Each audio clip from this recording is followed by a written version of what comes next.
जब किसी अच्छे वक्त में चल रहे शुभ काम में किसी भी तरह की अपशगुनी घटना घटती है तो वो इस बात का संकेत होता है कि कुछ अनहोनी होने वाली है। जैसे बीमारी का इलाज मुमकिन है, वैसे ही हर अच्छे काम को सफलतापूर्वक करने की क्रियाएं भी मुमकिन हैं, जो हमें ईश्वर से जोड़ती है। शगुन अपशगुन से जुड़ी ऐसी ही एक अनहोनी जो आपको भी सोचने पर मजबूर कर देगी। मैं सिया खान आपके सामने ये कहानी प्रस्तुत करने जा रही हूँ।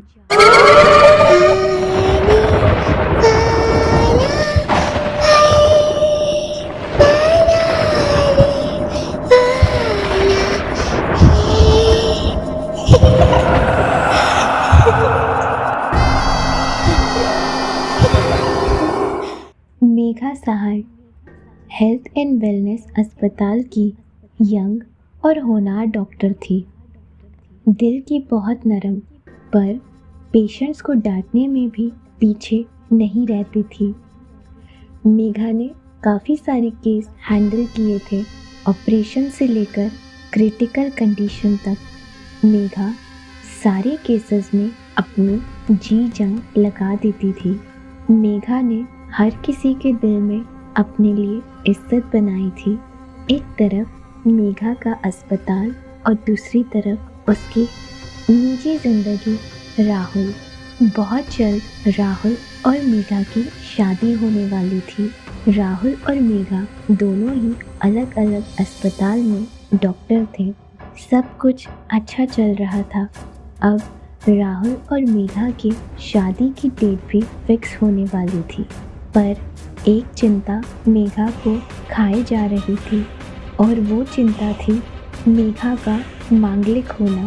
मेघा को डर था कहीं उसका मांगलिक दोष राहुल के लिए कोई अनहोनी न बन जाए। मेघा को परेशान देख राहुल ने सोचा कि उसे इस बारे में मंदिर के पंडित जी से बात करनी चाहिए। मेघा और राहुल दोनों के माता पिता इस दुनिया में नहीं थे। उनकी ज़िंदगी में बस काम और एक दूसरे का साथ मायने रखता था। मेघा को हॉस्पिटल ड्रॉप करते हुए राहुल मंदिर चला गया। राहुल ने वहाँ पंडित जी से बात की और इसका हल निकालने की विनती की। पंडित जी ने राहुल को उपाय बताते हुए कहा कि मांगलिक होना कोई अपशगुन नहीं है, ये तो ईश्वर की नियति है। सब कुछ ईश्वर के हाथों में है, हम बस ईश्वर से जुड़ने की कोशिश करते हैं। मेघा का विवाह एक पेड़ से कराना होगा, इससे मेघा का मांगलिक दोष उस पेड़ में समा जाएगा। फिर आप दोनों का विवाह सफलतापूर्वक संपन्न होगा। राहुल ने ये बात मेघा को बताई और मेघा इस विवाह के लिए राज़ी हो गई, क्योंकि वो राहुल को खोना नहीं चाहती थी। अब मेघा का विवाह एक पेड़ के साथ हो चुका था। वो राहुल के साथ घर लौट आई और सोने चली गई। मेघा काफ़ी थक चुकी थी, इसलिए उसने आराम करना बेहतर समझा।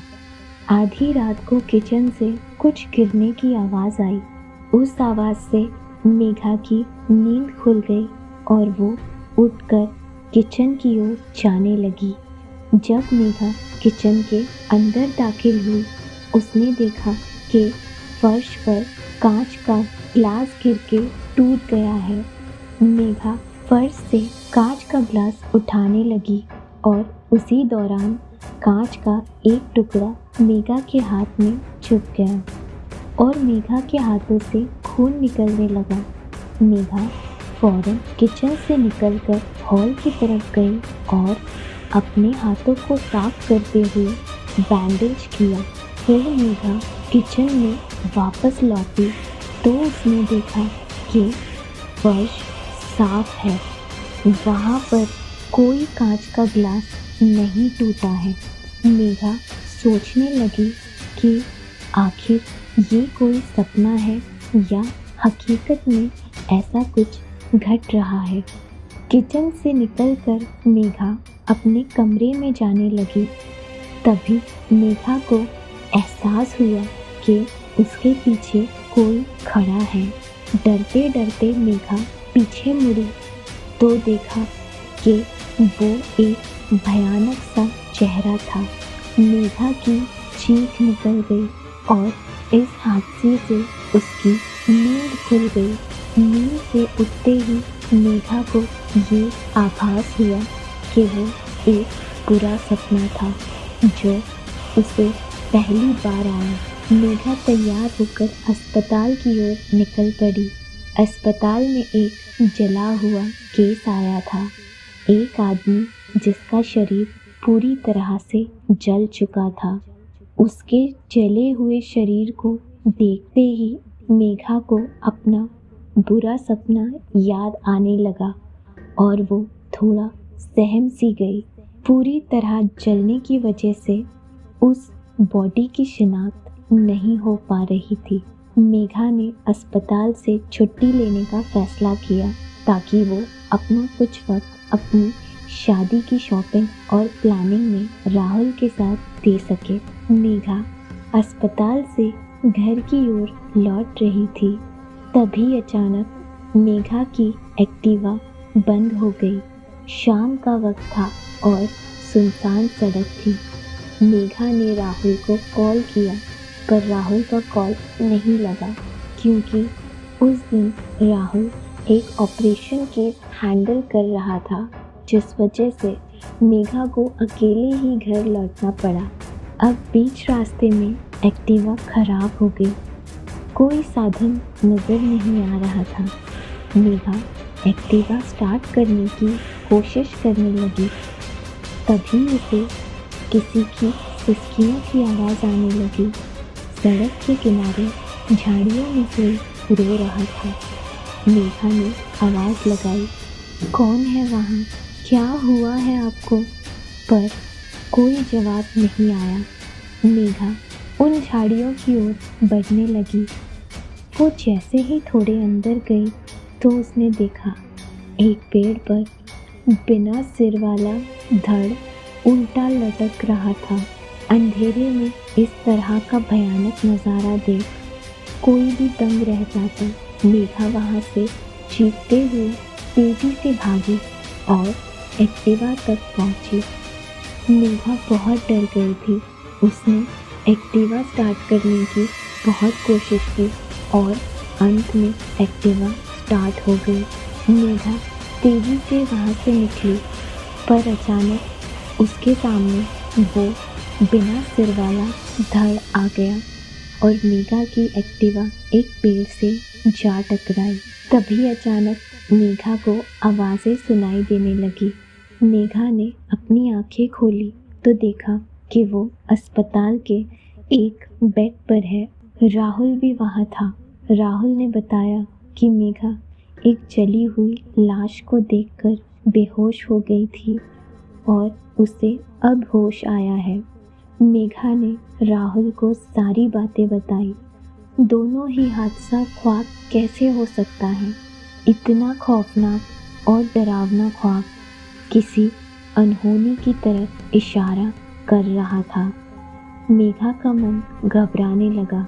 मेघा राहुल के साथ पंडित जी के पास पहुंची और पंडित जी को अपने दोनों ख्वाबों के बारे में बताया। मेघा की बात सुनकर पंडित जी दंग रह गए। उन्होंने मेघा से पूछा कि ये सब उसके साथ कब से हो रहा है। इस पर मेघा ने पंडित जी को बताया कि जब से उस पेड़ से विवाह हुआ है उसी रात से ऐसे भयानक सपने आने लगे हैं जो हकीकत लगते हैं। पंडित जी उस पेड़ के पास पहुँचे और मंत्र उच्चारण करने लगे। तभी पंडित जी को वहाँ कुछ आत्माओं के होने का आभास होने लगा। आसपास के लोगों से पूछने पर पता चला कि वो पेड़ काफ़ी साल पुराना है जिस पर तांत्रिक और तंत्र मंत्र करने वाले लोग बलि चढ़ाया करते थे। वो एक श्रापित पेड़ था जिससे मेघा का विवाह हुआ था। पंडित जी ने ये बात मेघा और राहुल को बताई कि जिस पेड़ से मेघा का विवाह हुआ है वो पेड़ श्रापित है और वो सब उस पेड़ की आत्माएं हैं जो मेघा को डरा रही हैं और इसका अंत बहुत बुरा हो सकता है। पंडित जी की इस बात पर मेघा हैरान हो गई, उसे डर लगने लगा। मेघा ने पंडित जी से कहा कि वो उपाय बताएं। पंडित जी ने उपाय बताया कि अब उस श्रापित पेड़ का विनाश ही मुक्ति है। पेड़ को जलाकर खाक करना होगा ताकि उन सारी आत्माओं को मुक्ति मिल जाए जो उस पेड़ में कैद है। मेघा, राहुल और पंडित जी उस पेड़ के पास पहुँचे। पंडित जी ने मंत्र उच्चारण शुरू किया। राहुल ने पेड़ पर केरोसिन छिड़ककर पूरे पेड़ को भिगो दिया। तेज हवा चलने लगी। पंडित जी के कहने पर मेघा उस पेड़ की ओर बढ़ती गई ताकि वो उसे जला सके। पेड़ को रात में ही नष्ट करना था और इस अंधेरे में जलते हुए पेड़ से अजीब अजीब सी आवाज़ें आने लगी थी जो काफ़ी डरावनी थी। मेघा को इन आवाज़ों से बहुत डर लगने लगा था, लेकिन उसे पेड़ को जलाना था। मेघा ने पेड़ को आग लगाने की कोशिश की। हवा काफ़ी तेज़ थी जिसके कारण पेड़ पर आग लगाना बहुत मुश्किल हो रहा था। जैसे तैसे मेघा ने पेड़ को जला दिया। जैसे जैसे पेड़ जलता रहा वो आवाज़ें शांत होती रही और फिर हवा भी रुक गई। पेड़ के नष्ट होते ही आत्माओं को भी मुक्ति मिल गई। इन आत्माओं के साथ मेघा के बुरे सपनों को भी मुक्ति मिल गई। इसी तरह मेघा का मांगलिक दोष भी खत्म हुआ। मेघा और राहुल अपनी शादी की तैयारियों में जुट गए।